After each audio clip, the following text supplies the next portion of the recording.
million on our professionals, and when they leave, other country benefit from them while we face the damages here. And this is not what we want for our country. We want our professionals back. Just like pouring water into a leaking bucket, no matter the amount you pour, it just doesn't get filled.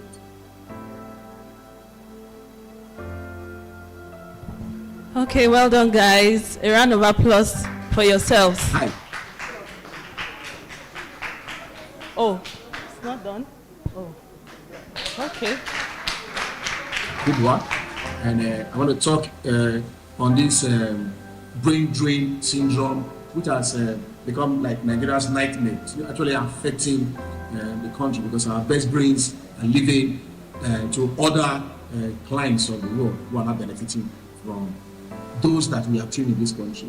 One way I think that we could reverse this trend is for government to offer competitive compensation plans. By that I mean the packages of worker salary should be increased, especially those in the health and educational sector. If they earn very well, robust packages, I'm sure it will help to stem the tide of those in those sectors leaving the country. Teachers, doctors, nurses, they will stay behind. Again, we should look at infrastructural development, especially the capital development, and the human development aspect of it, where, for example, government have deliberate plans to improve the capacity of professionals. You find that in developed climes, while somebody is working, there are programs that have been put in place for them to carry out more research and improve on whatever knowledge that they have. If we have all these programs in this country, I'm sure that people who want to always develop, they are in their field of endeavor, will stay behind instead of going to other climes. Again, we could have I know Nigeria is already doing that through TED Fund and the rest of them. We could have a diaspora engagement where, for example, our Nigerians that are in diaspora could have consultancy services with us. They could work remotely, where they can mentor Nigerians. They might be there, but then we can still be able to tap from their wealth of experience. Then again, we could go into a public-private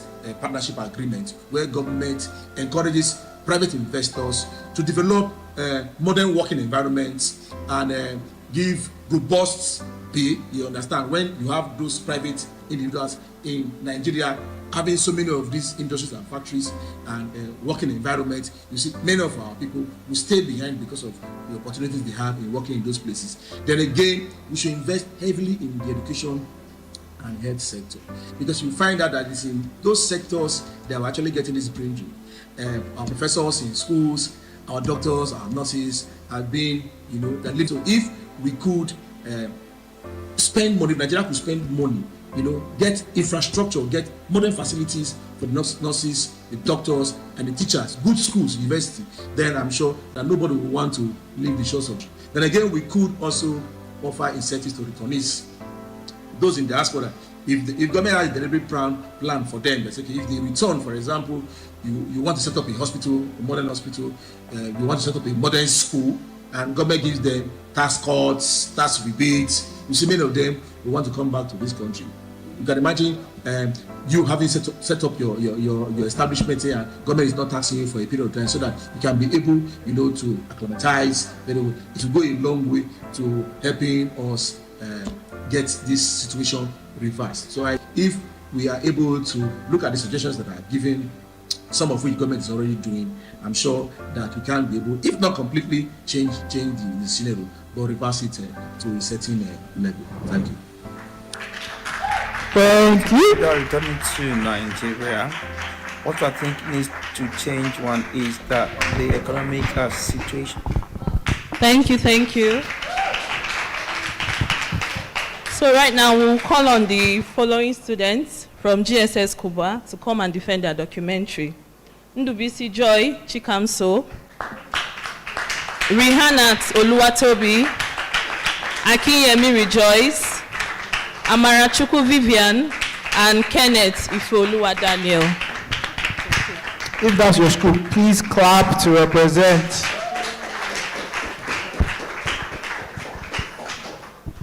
Okay, so apologies. We'll let you guys know. Kindly introduce your school and yourself before you start speaking. You guys have a time of 2 minutes.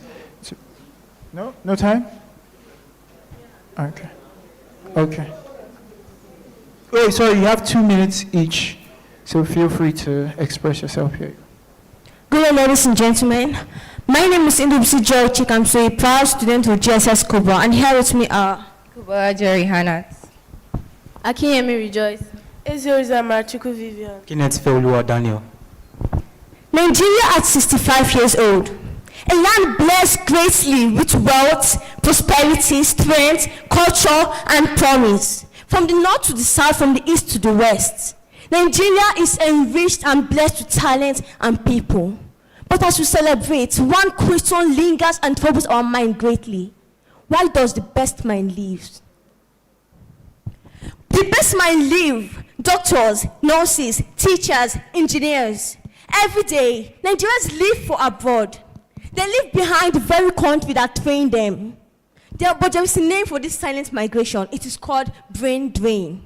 We are students, but we feel it, we see it, and we are here to tell the story, not just of Nigeria's past, but also of the future. But what exactly is brain drain? And I'm telling you that brain drain is when the skilled professionals, those trained to heal us, to teach us, and to innovate us, leave our country to work somewhere else. A Nigerian doctor moves abroad to the UK or Canada to work there. That is brain drain. A university lecturer abandons his classroom for a foreign university with better research facilities. That is brain drain. Some people may call it jackpot. I'm sure we're all familiar with their slang, but it's not just the slang. It's more than that. It's the loss of our country's future leaders. Every mind that leaves Nigeria is one less mind to grow Nigeria, and every single skill that departs leaves a gap that takes years to fill. Why does brain drain happen? The first reason is low salaries. A doctor here in Nigeria may earn in 1 month what a doctor in abroad is earning in just 1 week. It is hard to stay when you feel undervalued.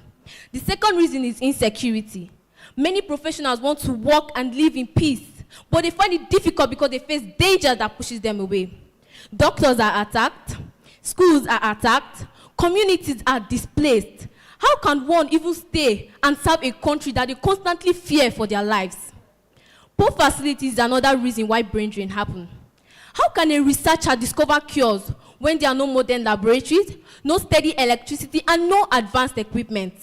Imagine a surgeon working without steady electricity or using outdated equipment. Or imagine a scientist with great, brilliant ideas, but no labs to test them. When the environment does not support their skill, they leave. It's not because that they don't love this country, but it's just that the system doesn't let them to thrive. Unemployment also plays a role. Many graduates roam about the streets for years without jobs, waiting and waiting and waiting until all hope fades. And when young people see those before them leaving, they too begin to dream of leaving, and it becomes a chain reaction. The impact of brain drain is everywhere. Our hospitals are left with too few doctors. Patients waiting long hours. Sometimes lives are often lost. University loses lecturers. Students graduate with less knowledge than they should have received. Families are broken. Families are broken. Families are broken. Everywhere is gone. Parents leave. Children grow far away more than they should have gone. Nigeria is changing. But one question still bothered me. Why is Nigeria like this? Is this how we want our country to continue? No. Agony and bitterness everywhere. But this country can still change. If we work in unity, togetherness, our country will strive, making the future strive, and our country will shine. But there is hope. Brain drain is not can heal. But first, we must pay workers better salaries. A person who is valued will not run away from their country. A person who is valued will stay and serve their nation.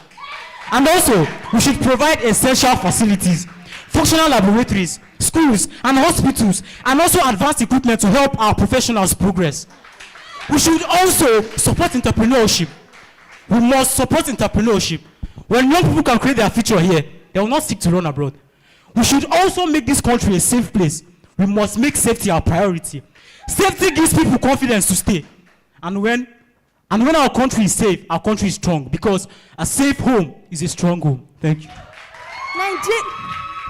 Nigeria at 65 is not just about the past, but about the present. We will stand and fold our arms and allow the best and bright mind to live. Or we will rise and stand together to make Nigeria a better place that makes them want to stay. The choice is ours. The future is in our hands. So let's stand together and make Nigeria a greater place for all. Nigeria at 65, our brain is our future! Thank you.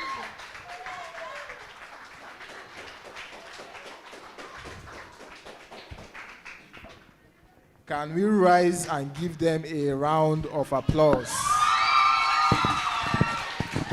FGGC, GSS, can we give yourselves a round of applause? These documentaries does shows that Nigeria is in the right path and that our future is what? Our brain is what? And our future is? Thank you very much.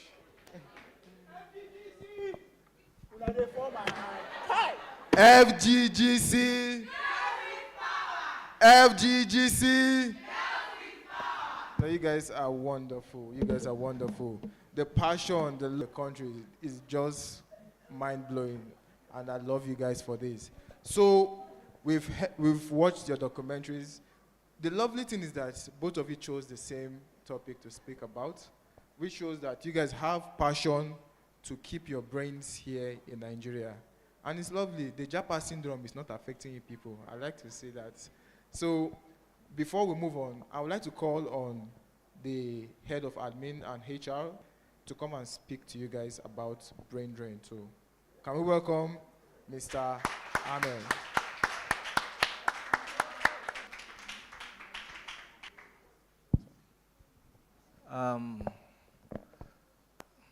Put your hands together for yourself once more. You guys have spoken really, really very well. And I must say I'm very proud of every one of you who took to the stage to speak this morning. I'm really very impressed. I like the slogan, our brain is our future. And indeed, our brain is our future. I'll tell you one truth. It is very difficult to convince you otherwise about brain drain. Because with the amount of knowledge you have exhibited, you are clearly aware that it is indeed a problem in our times. You know, it's difficult to talk to you, to convince you that you shouldn't join that train as well, but I'm going to try. Because if our brain is our future, then there are potentials here that we can, harness. There are opportunities here. And at this stage of your lives, if you're not going anywhere, what I want to encourage you to do is to continue to improve yourselves. Continue to improve yourselves. Because even if you're going to Jakpa, as they say, you will only go and the society there will accept you because you have something to offer. I tell you because I've been there, and I know that it is not all green on that side. Yes, and you've raised very, very salient points, very important points. You've talked about insecurity. That is one that government, I believe, is working very hard to resolve. Without security, all our conversations will come to nothing. And then, of course, you spoke about, infrastructure. We need to have the right infrastructure in place.